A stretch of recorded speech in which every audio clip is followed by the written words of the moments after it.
What up, ninjas? You know who the fuck this is. You're watching NetFest on your motherfucking couch.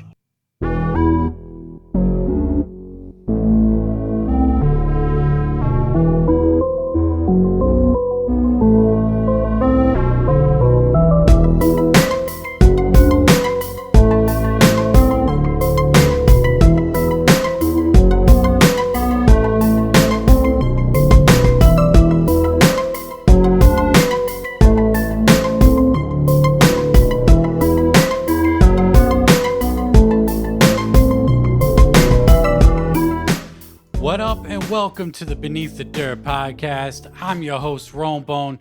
Thank you for tuning in. We are at episode 86. And before we get into the show, I want to send a rest in peace to George Floyd, who was murdered by Minneapolis police. I ain't even going to mention their fucking names. Pieces of shit kneeing on that dude's neck for like 9 minutes. But rest in peace to George Floyd. Whole kinds of crazy shit going on through the country, protests, people rioting, looting. And I've seen some juggalos and followers and people I follow on social medias on the front lines during these protests. And if you're out there, I hope you stay safe. But rest in peace to George Floyd. Like, I feel I have an obligation to say something, because I talk about hip-hop. Hip-hop is black music. Black people are being murdered by these racist white cops and racist white people. Don't forget Ahmaud Arbery just a few weeks ago, chased down by 3 fucking racist fucks, murdered for no reason other than going to a house where everybody else was going into this abandoned house, but they picked him and fucking killed him. So rest in peace, George Floyd. Hopefully, America fucking starts turning this shit around and we start not only prosecuting these fucks that murder these innocent people and sentencing them. Like, they get found guilty. None of this bullshit where they walk away or they do a year, 2 years, get probation, some shit like that. You know, we need to turn this shit around. And I feel like if you do podcasting, some kind of, if you benefit from the hip hop culture, the black culture, you got to stand up for this shit. You really do. So I'm trying to do my part. I've been posting about it. I've seen one person in particular from our scene, the wicked shit underground horrorcore scene, the godfather of wicked shit himself, Isham, staying on the front lines these last few days. He's been posting tons of video footage, taking pictures, as you can see right here. R.I.P. George Floyd in front of the memorial right there. I believe Isham is in the Minneapolis area now, living there. Could be wrong, but he's down there all the time on the front lines in these protests. Shout out to Isham. And once again, rest in peace to George Floyd. I'm going to give George Floyd a moment of silence before we start the show.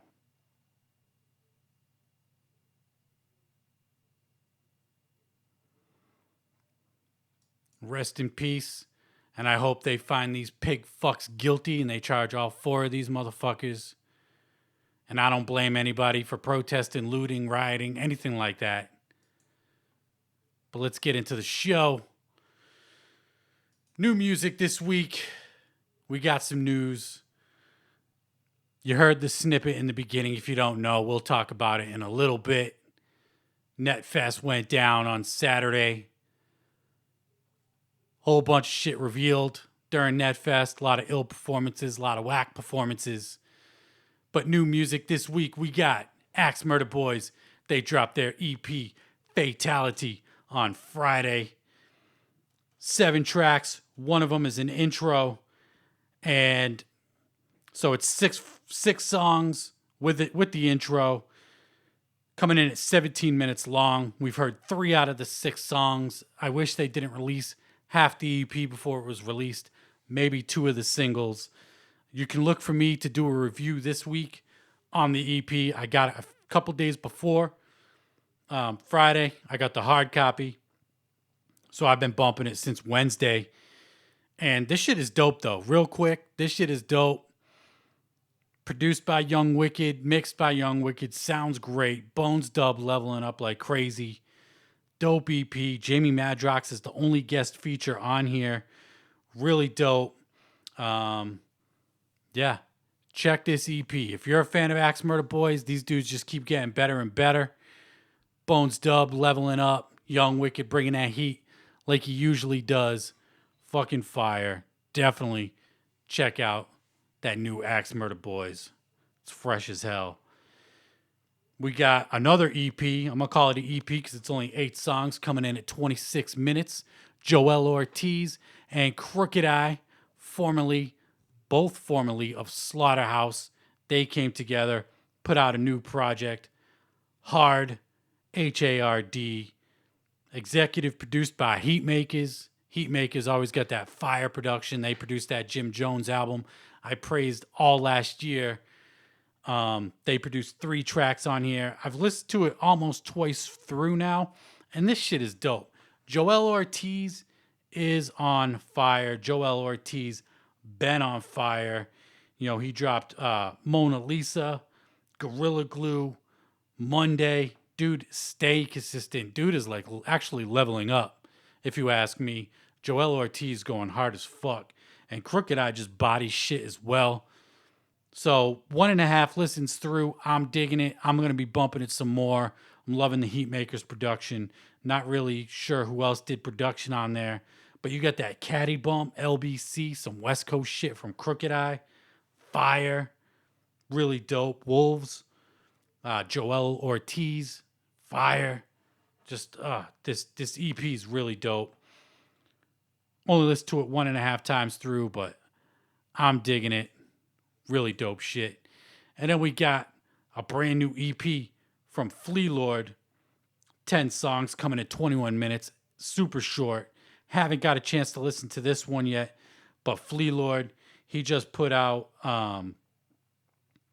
Pray for the Evil a couple months back. That was a dope EP. This dude rolls with Griselda. Them dudes. He was on Conway's last project, No One Mourns the Wicked. I look forward to hearing this project from Flea Lord. Yeah, nothing to say about it other than the fact that it came out. Want to promote dude because I think he's fucking talented and dope. So go peep that. If you haven't peeped it yet, if you like that gritty New York boom bap shit. And then we got new music from the newest artist from Suburban Noise Records, Obnoxious. Obnoxious dropped his new single, Jack Move, this past Friday. Now, I know Suburban Noise is doing the whole reboot, starting all over, kind of from scratch. They got Cottonmouth Kings, Head PE, Big B's about to drop some shit on there. Saint Dog just got out of jail. Mad Child, I'm pretty sure, is rolling with Sub Noise. Whitney Payton's on the label, and now we got Obnoxious. And I don't understand this signing. It makes no sense. When I think of Suburban Noise, this ain't the kind of music I think of. It's not bad, but it's just not for me. I don't really dig it. He's talking shit about mumble rappers. Like, the whole talking shit on mumble rappers thing is so played out at this point. So fucking played out. Like, come on. You know, we've been talking shit about the mumble rappers. I'm a fan of some mumble rappers. As y'all know, Young Thug's one of my favorite artists in the last 5 years. But, it was funny at first, but the shit is just played out. Like, it's been stomped and beaten into the ground to death, talking shit about mumble rappers. His music, to me, doesn't fit that Suburban Noise sound. I know he's rolling with Mad Child's one-man gang. I don't know. I'm not a fan. I probably won't check anything out going forward. Not saying dude is not talented or anything like that. It's just not for me. Not a fan, and it doesn't make sense that he's on Suburban Noise. His kind of sound on Suburban Noise doesn't make any sense to me. And another track that came out that I forgot to get the graphic for, but I'm looking at my Apple Music right now, is McNasty's new track with Intrinsic and Jamie Madrox of Twisted. I'm actually going to pull up the graphic right now if you're watching on YouTube.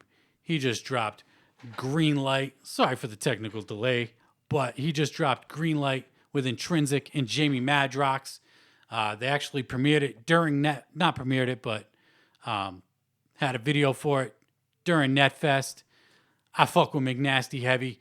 Intrinsic is dope. Intrinsic is that dude as well. Jamie Madrox, of course, of Twisted. Dope as hell. Not really my kind of track, to be honest, which kind of hurts me to say because I fuck with McNasty so heavy. Been following McNasty since Pieces of a Broken Man, since I want to say that was 04, 05, something like that. I like McNasty on some raw hip hop shit. This wasn't really that, but I fuck with McNasty so heavy, I got to talk about it. So go peep that. Featuring Jamie Madrox, if you ain't peeped it yet. And then we got, I've already talked about it a couple times, NetFest on Your Couch went down on Saturday. Fucking 12, 13 hours. I think it was 13 hours of entertainment. They went live at 12. And I think it ended at like 1 a.m, something like that. I wasn't really tired, but I'm not really used to staying up that late. But it was fucking an all-day event, online. First I saw Slipknot. They got Knotfest coming to YouTube or whatever the fuck they're doing. I saw they announced something like that. I made a bunch of notes about NetFest. Was it a flop? Was it dope? If you followed me on fucking Twitter, I did live commentary kind of during the whole NetFest, the whole 13 hours. I did miss a little bit in the beginning. The beginning was featuring underground hustling artists, which Intrinsic runs. And to be completely honest, that first 2-hour period was extremely difficult to watch. I saw nothing in that first 2-hour period that I liked. I actually went out and mowed my lawn at one point, cleaned the house a little bit. That first 2-hour block that they had, I didn't see anything I liked unless they played something dope while I was busy doing something else. Just not a fan.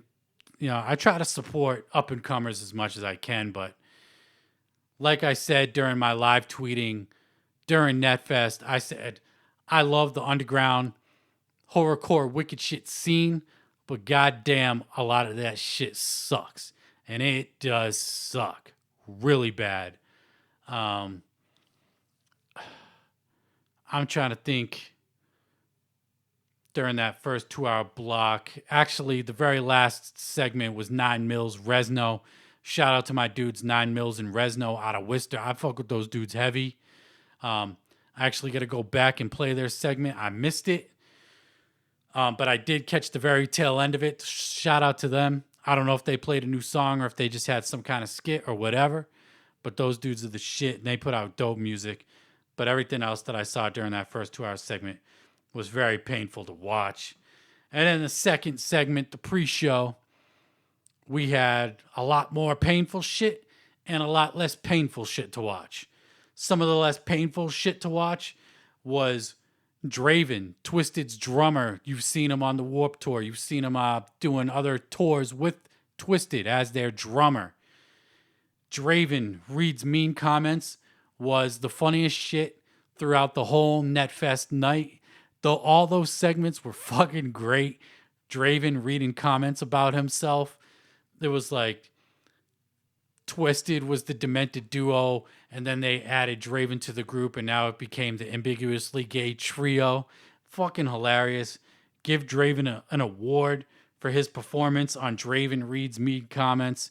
He even had another segment with Draven makes drinks or something like that. He had a bottle of Jägermeister, put it into a little shot glass, dumped the shot glass into a cup, and he said, I'm going to add a little extra splash, dumped the whole fucking bottle in there, put a little Red Bull, sipped it. It was great. But the Draven Reads Mead Comments was the funniest shit of NetFest. I loved it. I fuck with Draven. I think Draven's the shit. The shit that he's produced for Twisted's been awesome. His drumming during live shows just takes Twisted's live shows to the next level. Really fresh. Kevin Gill, KG, he showed up to NetFest, shouting out NetFest. Kevin Gill used to roll at ICP. I've seen him at ICP tours. Last time I saw him was on the Great Malenko tour, actually, roaming through the crowds and shit. Kevin Gill was part of NetFest. That was dope to see. Shout out to that. Then you had the Lyrical Snuff Productions block, Scum, Smalls One, Damian Quinn, Donnie Menace, Class. Pretty much all killed it. Not a fan of Scum. Class was dope. Damian Quinn was fucking dope. I loved how he was kind of playing. I think he was trying to make it seem like he was talking to fucking Gino. Gino Cold Shit, rest in peace.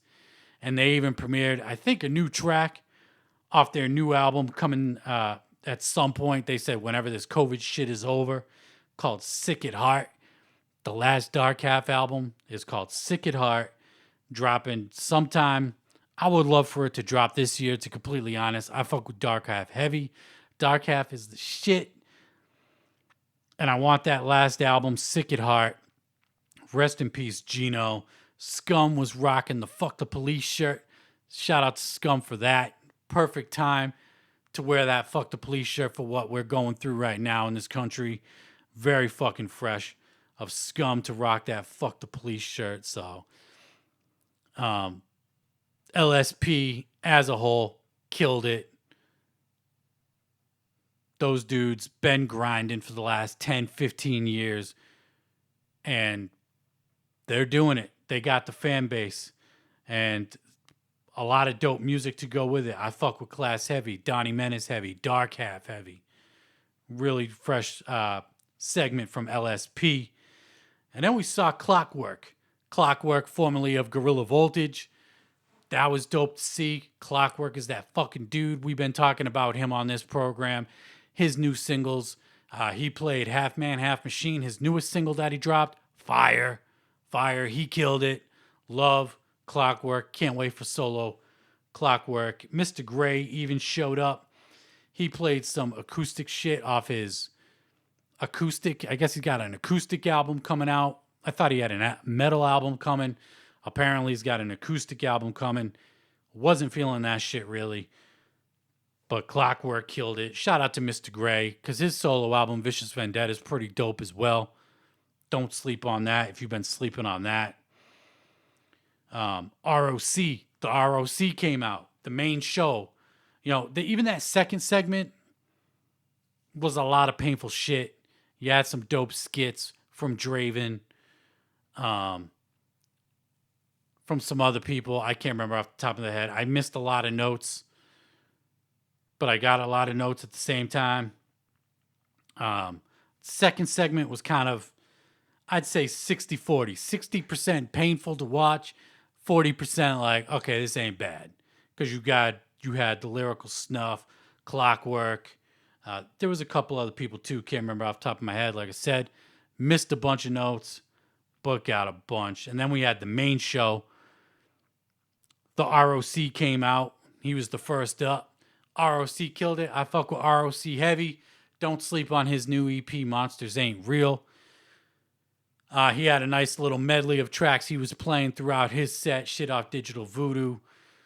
And it was dope to see ROC live in the Magic Ninja headquarters, where I'm assuming that's where all the M&E dudes were recording their shit in the dojo.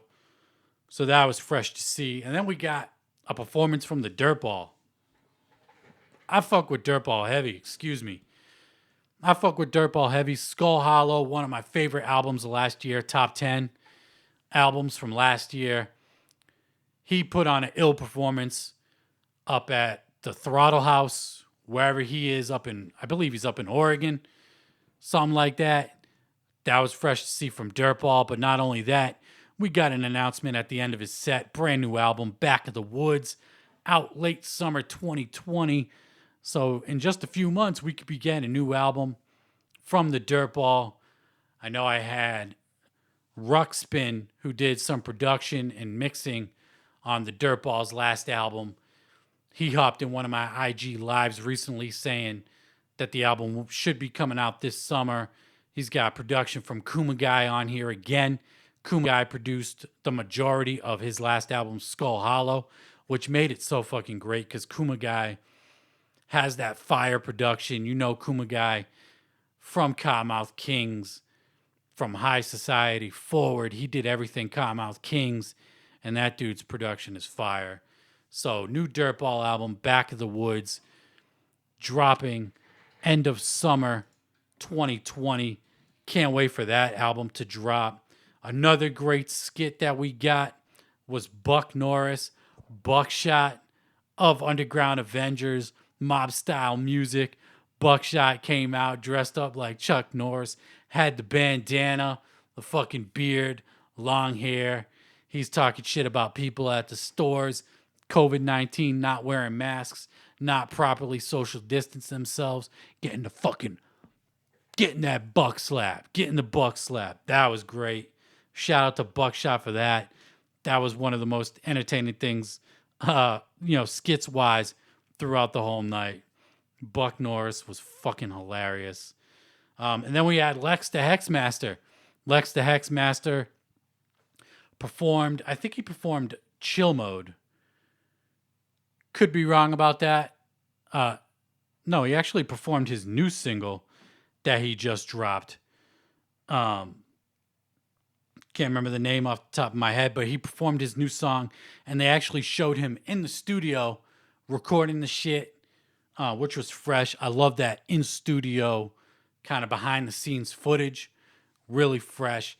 My only complaint with Lex the Hexmaster, actually, I have a couple complaints, and I say them all the time. He needs to drop the face paint. He was rocking some kind of mask during Netfest. Just rock your face, dude. Don't cover it up. You don't need the gimmick, in my opinion. You're fucking super talented. You don't need the paint, the masks, hiding your face. I think you're so fucking talented that you can just do it. You know what I mean? And, his newest track that he put out, I'm going to pull it up right now. Lex the Hexmaster is fucking fire. Love that new song, The Count. He performed that during Netfest. Really dope to see. And shout out to Lex the Hexmaster. I just wish he would get rid of the gimmick, if you will. I had somebody come at me on Twitter saying, so you're saying all something about anybody who paints their face that's a juggalo is a gimmick. And yeah, it's a fucking gimmick. Twisted is, their face paint's a gimmick. ICP, Boondocks, Blaze, ABK. Whoever else paints their face. A la Zululu with the masks. It's all a gimmick.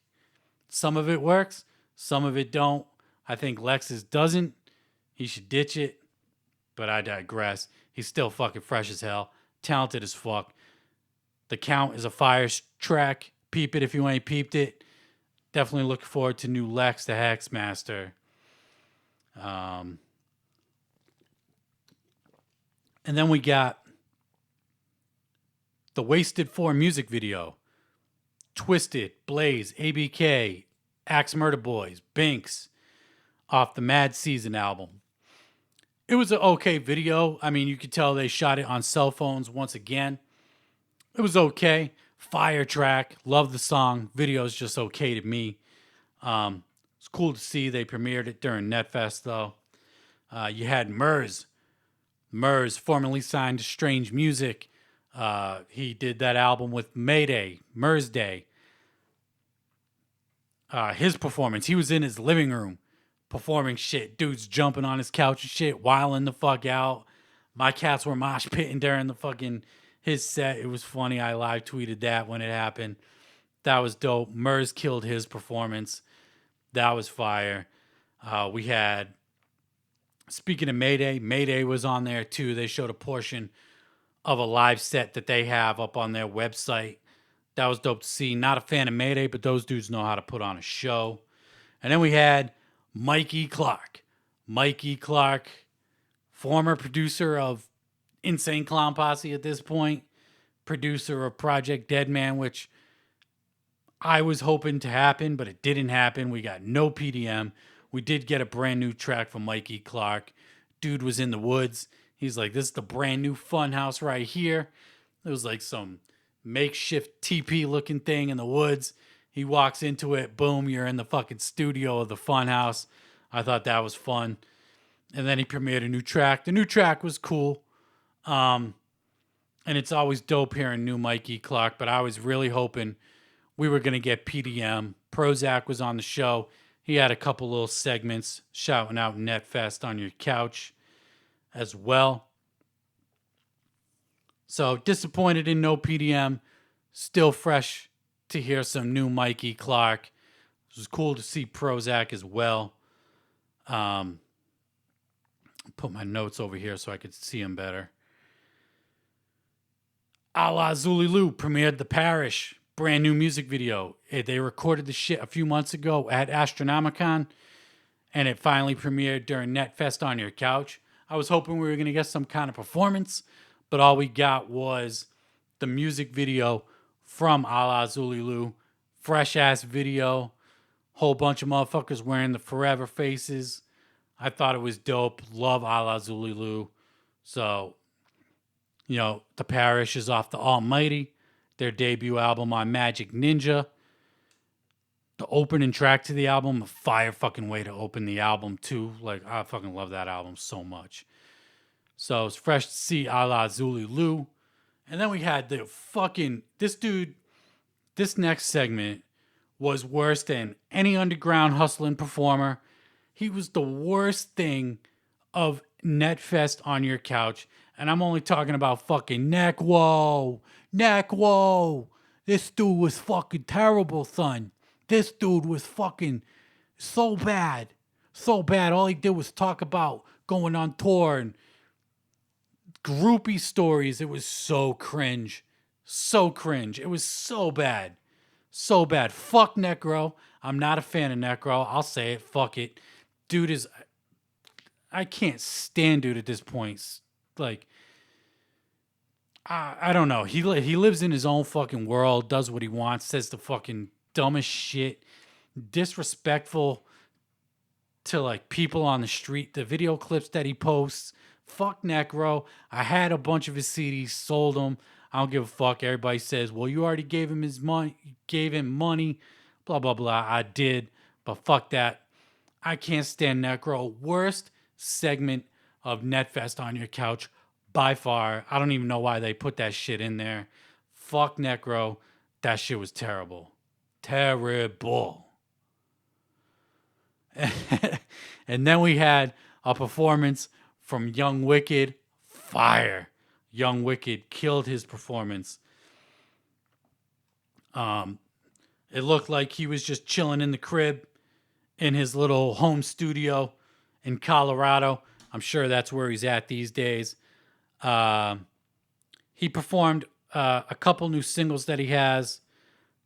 I can't remember the ones off the top of my head. I can't remember if it was Language or Unbroken. And then he performed Breathin'. I know he performed Breathin', fire track. But I can't remember if it was The Language or Unbroken. But Young Wicked is that dude. Young Wicked is that dude. My favorite artist on Majik Ninja. I've made that clear at this point.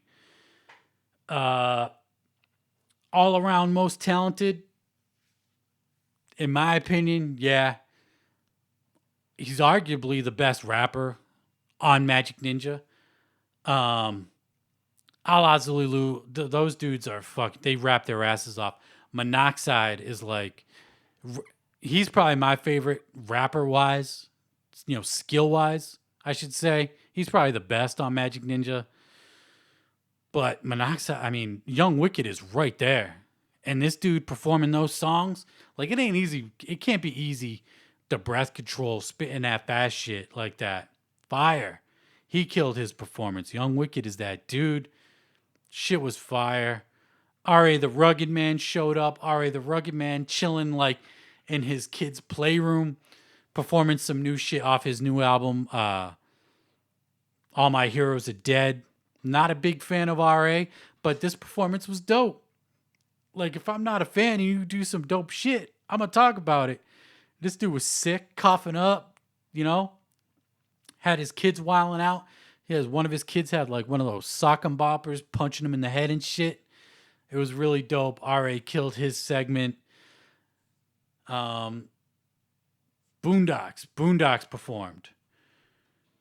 We got a little graphic right here. Boondocks performed. I'm not a big fan of Boondocks, but we got a little bit of news to talk about. If you're a fan of Boondocks, I'm sure you enjoyed his performance. It's not for me. But we got the new album from Boondocks dropping fall 2020, Crimson Crow. I'm already seeing people saying, ooh, Crimson Creek was such a great album. Hopefully Crimson Crow will be right up there with it. Not my words. Words I'm seeing from people on Twitter, Instagram, Facebook. So, new album from Boondocks. If you like Boondocks, I'm sure you liked his performance. Just wasn't for me. And then we have Blaze Your Dead Homie perform. Blaze Your Dead Homie brought it out. I thought he had a great set. Nice mixture of old shit, new shit. And then we had an announcement from Blaze as well. Gang Rags, the re-release, because I believe this will be the 5th re-release of Gang Rags. You had Gang Rags, the one that dropped on Psychopathic. You had Gang Rags Extended and Uncut, the OG version with J10. And then you had Gang Rags Extended and Uncut without J10. And ABK was on it, I believe. And then you had Gang Rags Reborn. And now you got Gang Rags, the version that was released on Psychopathic, coming to vinyl and CD June 19th. As you can see from the graphic right there, you got 5 different colored vinyls that'll be completely random, which drives collectors like me crazy. So that means I'll just end up copping one of the vinyl and just deal with whatever fucking cover it is or color vinyl it is, because I don't open my shit anyway, so there'd be no way for me to tell. I wish they would, like, Gang Rags, another thing that has been beaten and stomped into the ground beyond death, is not even that good of an album, any version of it. It has some bangers on every version, but to have 5 releases of Gang Rags, I don't understand it. But, you know, collectors like me buy it, so they don't give a fuck. I'll put money in their pockets. Fuck it, right? But other than that, Blaze's performance was dope. Like I said, a nice mixture of old and new. His voice was sounding good. I hope he goes back to that more deep, yelling kind of voice that he was doing like on One Less G in the Hood, Colin Grundy, Clockwork Gray. I like that he played some shit off Clockwork Gray, arguably his best album. You know, my favorite will probably always be One Less G, but his best album that he's created is probably Clockwork Gray. I still maintain that has the best production of any Psychopathic album to ever come out. Fucking love that album. God damn. But anyway. Blaze Your Dead Homie, what else did he do? Oh, one other thing, Blaze. I wish Blaze would stop doing the Pantera cover of Walk. I'm a big Pantera fan. Probably my favorite metal band of all time. Love Pantera. But that cover is just not good. Not good. It was on the Graveyard Great CD as well. It's just... I cringe every time I hear it. I don't like it. Is what it is, I suppose. And then after Blaze, we had a couple little skits, interludes, whatever the fuck, and then all of a sudden this dude pops up right here. Double A. I saw some people confused on Twitter and Facebook, had no idea who the fuck this was, but fucking A. Double A. Alex Abyss, former CEO of Psychopathic Records, the man who gave Twisted their first record deal, made an appearance, his first appearance in like 15 years on Netfest in your couch. He didn't say much. He just said, you heard the clip at the beginning. That was the clip in the beginning. He said, what's up, ninjas? You know who the fuck this is. And this is Netfest on your fucking couch. It's... Some people are mad, of course. Some people love it, of course. Alex Abyss was accused of stealing millions of dollars when he left Psychopathic Records. You know, one of the last things I heard from Alex Abyss was Esham ran up in his crib with guns and shit to get money or fucking, I don't even know what. I don't know if that's true. I don't know if it's true that he really stole millions of dollars like people would like to lead you to believe. You know, there's always two sides to the story. And then there's a third side, which is the truth. I can't believe this dude made an appearance. I still don't really know what to think about this, to be completely honest. You know, he's been accused of stealing money from Psychopathic. But yo, if it wasn't for Alex Abyss, Psychopathic wouldn't have got to where they got. Straight the fuck up. He was their investor, their initial investor. Probably only investor that they had, as far as I know. So Psychopathic's success was because of the money this dude put behind the label and reinvested into the label. This dude lost a ton of weight. Looks really good. Last time you seen him, he was fat. He ain't so fat no more. Skinny in the face. It's actually kind of hard to recognize him. You can kind of see it a little bit. But when he speaks, you hear that voice, you're like, God damn, that is Alex Abyss. Double A up on Netfest on your couch. A lot of salty juggalos out there. Because, of course, Twisted is, you know, recycling some psychopathic shit. You know, people love throwing that out there. They love recycling old shit. I mean, they recycled Riders, but Riders turned out dope. Fuck out of here. I don't want to hear it. What else have they recycled? I don't know. People complain about the Dark Lotus performance, but they've been doing that since they were on Psychopathic.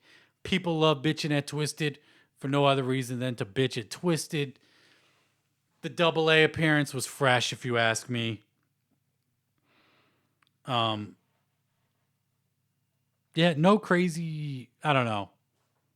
It was completely out of left field, really crazy. Double A, former fucking CEO of Psychopathic on a Magic Ninja thing. It's like, who's left from Psychopathic that isn't ICP that's done something with Magic Ninja? ABK was on Netfest. ABK tours, does shows with Magic Ninja artists. He did an album with Blaze last year, the new Drive-By album. Light's doing shit with Underground Avengers. DJ Clay's doing stuff with, you know, he was pictured at, was it Astronomicon? No, not Astronomicon. The Christmas party. I believe he was at the Christmas party for M&E. What else? Who else? Ouija don't fuck with any M&E artists. Speaking of Ouija, Choir Boy Dank, formerly of Swag Tooth. Choir Boy Dank and Ouija Mac were Swag Tooth. He was on Netfest. It was really dope to see Choir Boy Dank up there killing it. But yeah, who at this point, Hoodoo hasn't done anything with anybody Magic Ninja, but it's dope to see. Fresh as hell. And then we had the main event, and we had Tech Nine, Chris Calico introducing Twisted. I thought it was a funny little introduction. You had Tech Nine with the clown mask, the demented duo. And then Chris Calico's like, they're the kindest, nicest gentlemen. And Tech Nine, the demented duo. It was fucking funny.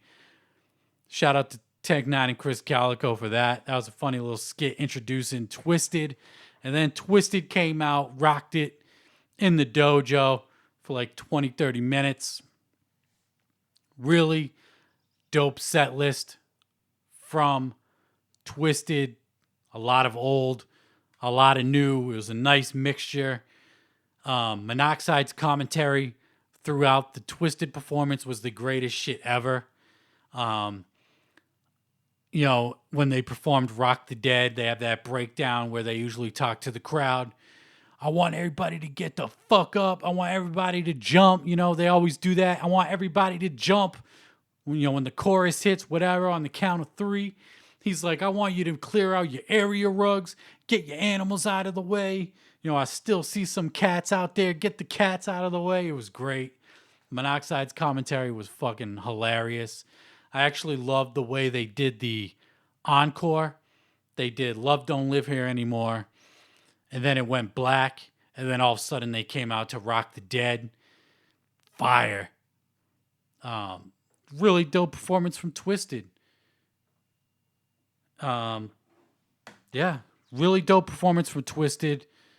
Blaze killed it. A lot of fire shit. So the takeaway from NetFest overall, great fucking event. Do a little round of applause to everybody at Majik Ninja Entertainment, Twisted, Chuck fucking Reeves. I know he had a lot to do with the production of NetFest on your couch. That was really dope to see. Couple things of note. The sound quality wasn't that great, but because of the magnitude of the show that we were receiving and all the fucking dope shit that we got, it could be overlooked, in my opinion. One thing I saw a lot of people commenting when I was live tweeting during the show was, where's Gmo's ski? Even at the end credits, thank you to the entire M&E roster, or something like that. Gmo ski wasn't even listed. Gmo ski is not on Majik Ninja. He's not. I'm saying it. I'm calling it. Been calling it. Is what it is. People wondering. Some people were pissed that Gmo wasn't on the show. Me, I don't care. I'm not a big Gmo fan. It's all good to me.